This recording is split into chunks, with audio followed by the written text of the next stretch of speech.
Good morning. आइए आपका अपना चैनल ज्ञानोदयम में आप सभी का स्वागत है। करने जा रहे हैं जम्मू कश्मीर से संबंधित, जिसमें संशोधन के उपरांत अनुच्छेद 370 और 35A का निरस्तीकरण कर दिया गया है, जो बहुत ही महत्वपूर्ण टॉपिक है पॉलिटिकल साइंस से और करेंट अपडेट। तो आप सभी से ध्यान से सुनने का प्रयास करेंगे। आज का टॉपिक दो खंडों में बांट करके हम देखते हैं। एक टॉपिक देखेंगे कि जम्मू कश्मीर पुनर्गठन एवं केंद्र शासित प्रदेश में संशोधन अधिनियम क्या हुआ, संशोधन के बाद जो अधिनियम हुआ उसमें क्या क्या बातें उभर करके सामने आई है। और दूसरा पक्ष में देखने का प्रयास करेंगे कि अनुच्छेद 370 और अनुच्छेद 35A का निरस्तीकरण जो था उसे बरकरार रखा गया है। दोनों में क्या क्या बातें हुई है, मुख्य बातों को हम स्पष्ट करेंगे। तो सबसे पहले हम जानने का प्रयास करते हैं कि जम्मू कश्मीर पुनर्गठन एवं केंद्र शासित प्रदेश संशोधन अधिनियम। आइए उत्तर प्रारूप इस प्रकार देखते हैं। 20 दिसंबर 2023 को राष्ट्रपति द्रौपदी मुर्मू द्वारा जम्मू एवं कश्मीर पुनर्गठन द्वितीय संशोधन अधिनियम 2023 केंद्र शासित प्रदेश संशोधन अधिनियम 2023 को मंजूरी प्रदान की गई। इसके अंतर्गत कुछ बातें हुई। पहला, विधेयक के रूप में इसे 12 दिसंबर 2023 को लोकसभा द्वारा तथा 18 दिसंबर 2023 को राज्यसभा द्वारा पारित किया गया।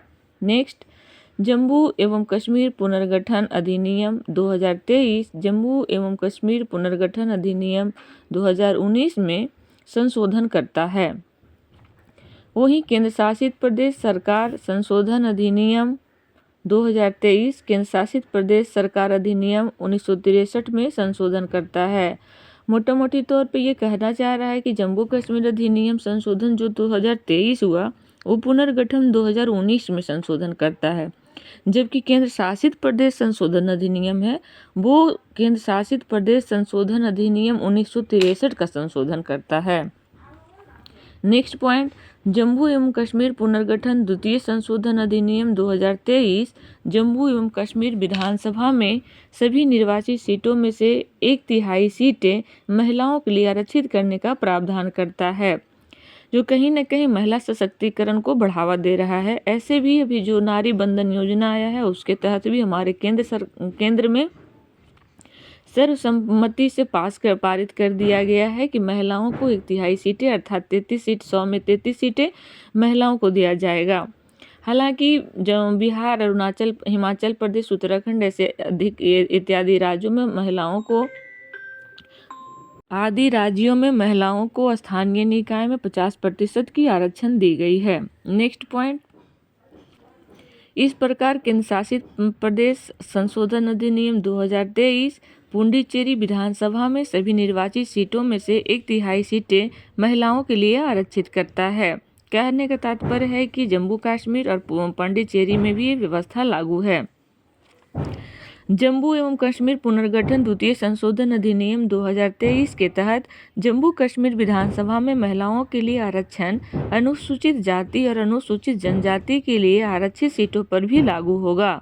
नेक्स्ट, इस अधिनियम के लागू होने के बाद आयोजित जनगणना प्रकाशित होने के बाद यह आरक्षण प्रभावी होगा। जनगणना के आधार पर महिलाओं के लिए सीटें आरक्षित करने के लिए परिसीमन किया जाएगा और ये आरक्षण 15 वर्षों के लिए मान्य होगा। हालांकि यह संसदीय कानून द्वारा निर्धारित तिथि तक जारी रहेगा। उल्लेखनीय है कि संविधान 2026 के बाद पहली जनगणना से पहले परिसीमन पर रोक लगाता है। हर परिसीमन के बाद महिलाओं के लिए आरक्षित सीटों का रोटेशन किया जाएगा, जैसा कि संसद के कानून के जरिए निर्धारित किया गया है। तो ये मुख्य बातें रही जम्मू कश्मीर पुनर्गठन एवं केंद्र शासित प्रदेश संशोधन अधिनियम 2023 से। अब हम अगला जो इसका पार्ट था अनुच्छेद 370 और 35A का निरस्तीकरण, उससे संबंधित मुद्दे पे बात करते हैं। आइए इस प्रश्न के उत्तर प्रारूप को देखने का प्रयास करते हैं। 11 दिसंबर 2023 को मुख्य न्यायाधीश BY चंद्रचूड़ की अध्यक्षता वाली सुप्रीम कोर्ट की 5 सदस्यीय संविधान पीठ ने सर्वसम्मति से अनुच्छेद 370 और 35A को निरस्त करने के केंद्र सरकार के फैसले को बरकरार रखा। संविधान पीठ ने निर्वाचन आयोग को 30 सितंबर 2024 से पहले विधानसभा चुनाव कराने का भी निर्देश दिया है। इसके मुख्य बिंदु इस प्रकार हैं। सर्वोच्च न्यायालय के अनुसार अनुच्छेद 370 आंतरिक संघर्ष एवं युद्ध के समय तत्कालीन रियासत के संघ में प्रवेश को आसान बनाने के लिए केवल एक अस्थायी और संक्रमणकालीन प्रावधान था, जिसे राष्ट्रपति द्वारा संशोधित या निरस्त किया जा सकता था। नेक्स्ट, सर्वोच्च न्यायालय ने बताया कि अक्टूबर 1947 में संघ में शामिल होने वाले दस्तावेज के निष्पादन के उपरांत जम्मू कश्मीर ने खुद को संप्रभुता के किसी भी तत्व से अलग कर लिया था। नेक्स्ट, अनुच्छेद 370 एक असीमित संघवाद की विशेषता थी, न कि संप्रभुता की। साथ ही यह संविधान की अस्थायी विशेषता भी नहीं थी। नेक्स्ट, भारतीय संविधान को जम्मू एवं कश्मीर राज्य में लागू करने के लिए भारत सरकार की सहमति की आवश्यकता नहीं है।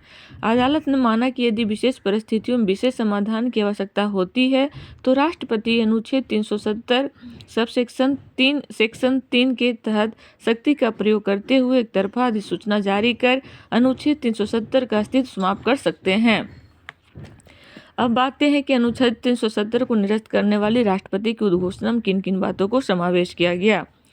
5 अगस्त 2019 को भारत के राष्ट्रपति ने संविधान के अनुच्छेद 370 के खंड 1 द्वारा प्रदत्त शक्तियों का प्रयोग करते हुए संविधान जम्मू कश्मीर पर लागू आदेश 2019 जारी किया था। नेक्स्ट, अनुच्छेद 370 के अंतर्गत जम्मू और कश्मीर की संविधान सभा को यह सिफारिश करने का अधिकार दिया गया कि भारतीय संविधान के कौन से अनुच्छेद राज्य पर लागू होने चाहिए। इसने राज्य में भारतीय संसद की विधायी शक्तियों को प्रतिबंधित कर दिया था। अनुच्छेद 35 से जम्मू कश्मीर विधानसभा को राज्य के अस्थायी निवासियों और उसके विशेष अधिकारों और विशेषाधिकारों को परिभाषित करने का अधिकार देता है। तो इसके साथ ही हमारा आज का टॉपिक समाप्त होता है। जय हिंद, जय भारत।